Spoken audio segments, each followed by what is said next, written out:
I have a terrible memory. I can't remember birthdays, I notoriously butcher movie lines, and I forget somebody's name 5 seconds after I meet them.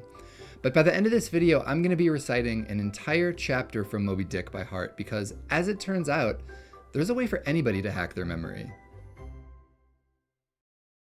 The way that we normally try to memorize stuff is inefficient and pretty bad.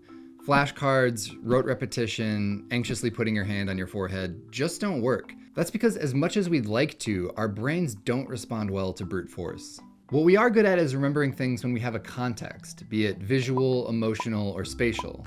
We're good at remembering faces. We instinctively remember what song was playing during our first kiss.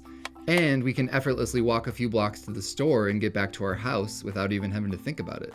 Why is that?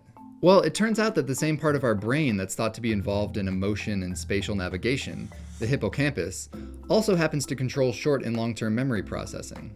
Now, I know what you're thinking. If only there were a way to combine the two.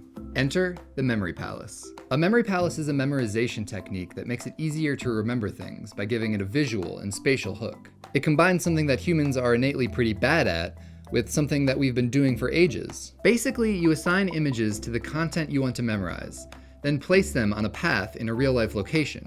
Then, when you retrace the path in your mind, you see the images, are able to recall the content, and all of a sudden, you look like a memory genius. So does this actually work? Step 1. Choose a location that you know really well to serve as your memory palace. It seems pretty generous to deem it a palace, but for this example, I chose to use my apartment. I went around and mentally mapped out the space, making sure that I had a clear image of the layout, where the furniture was, and whether or not I needed to change my cat's litter box, which it turns out I did. Step 2. Choose what you want to memorize. You can choose anything that you want.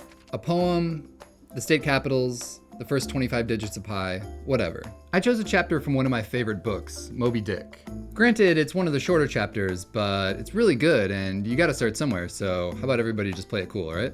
I've read this chapter a number of times, but I don't remember more than a few words off the top of my head. So I know that the first line is, I leave a white wake.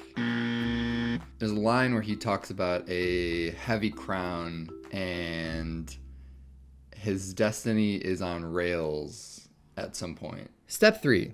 Create a really compelling visual image for each line or item. What I did was take the chapter and break it up into individual sentences, 38 in all, each one getting their own image. So for the first line, I leave a white and turbid wake, pale waters, paler cheeks, wherever I sail.